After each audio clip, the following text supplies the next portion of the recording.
Hello guys,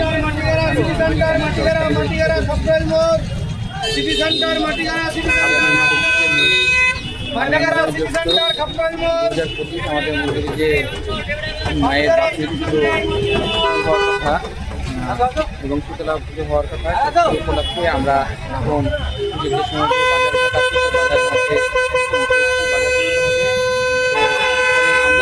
বাজার ঘাটে আপনারাও দেখেন, আমরাও দেখি। এই যে আমরা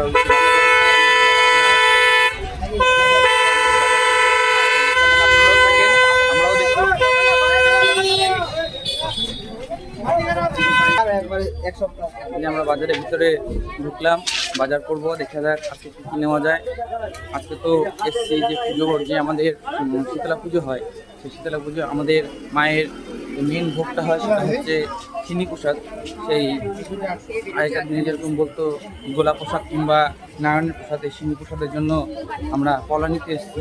দেখা যাক এখন আমরা কতটা পাই না পাই। চলেন আপনার সঙ্গে থাকেন, দেখা যাক।